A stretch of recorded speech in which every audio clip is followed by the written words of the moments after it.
So about 4 years ago, I was dealing with the worst spell of depression of my life. I'm not going to get into the details, but what I will say is if you have the chance, don't go to your high school sweetheart's lesbian wedding in Cleveland. If you can avoid that, that's nice. And if you do decide to go, don't fly Spirit Airlines round trip. That's all I'll say. So I'm from New York. That's the weird thing. I was like, why is this in Cleveland? Anyway, so I was back in New York and I was feeling bummed, but I was hanging out with my family, my friends, and I was about to fly back to New York, from New York to Los Angeles with my friend Mike. My friend Mike is, I feel like a lot of guys have this kind of friend in their 20s. He's like the guy that's like, you're with your group of friends, and one of you goes like, wouldn't it be hilarious if we did this? And your friend's like, we're doing this now, we're doing that. And now you all have to do it, because it's more of a problem if you don't, and it's just that asshole doing it. So that's my friend Mike. My friend Mike, I say he's like the kind of friend that when you get married, he's the first friend your wife makes you give up, and then when your wife kicks you out, he's the first couch you sleep on. That's the kind of friend Mike is. So he's coming to visit me in LA, so we're flying back from New York, and the cheapest flight we could get, there was a short layover in DC, at Reagan Airport in DC. So we get to DC, it's no problem, it's like 9 a.m., and then the airline says, so there's something wrong with the plane, we don't know what it is, check in at 3 p.m., we'll see if there's any update, at 9 a.m., and it was not a good form. Normally airlines are like, we're so sorry, no apology, it's just like, fuck you, that's what we're doing. And so I'm very annoyed by this. We call the airline, no one's picking, there's no other flights we can get, it's just not happening. And weirdly, it was also the day the Supreme Court legalized gay marriage. So like there's this weird energy in the terminal where everyone was looking at CNN on the screen, but they were still mad, and they were like, that's great, but this sucks, guys.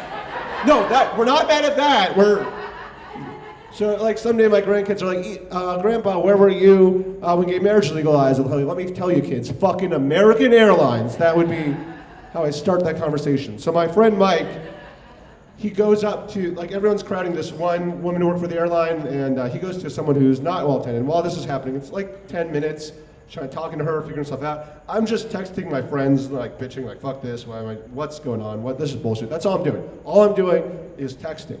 It's important for the rest of the story.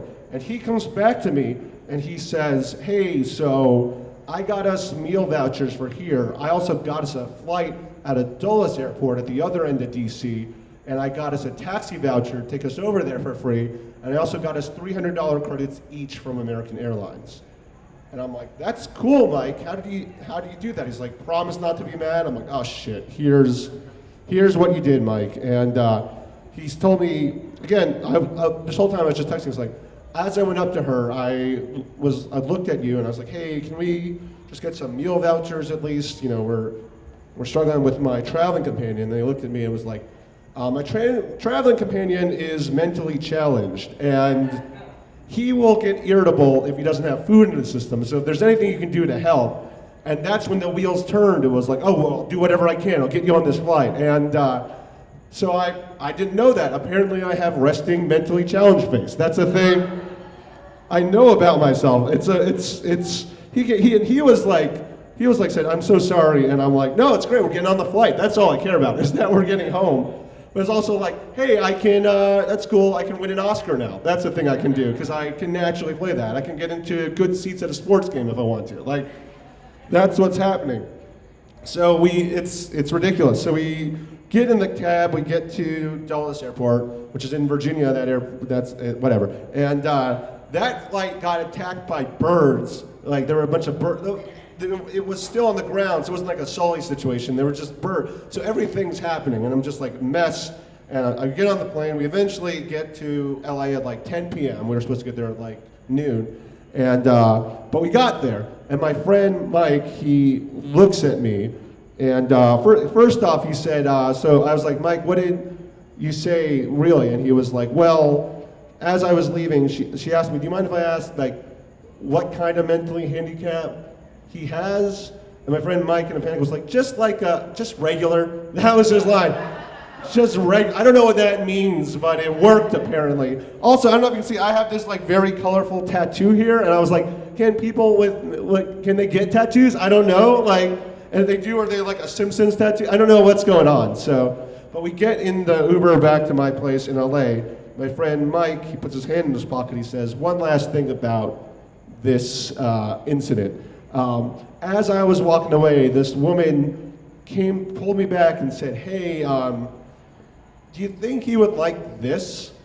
And he pulled out a star-shaped sticker that said TSA Special Flyer. And my friend Mike said, oh, he would love it. And I did. For all the wrong reasons, but back in LA. Thank you guys very much.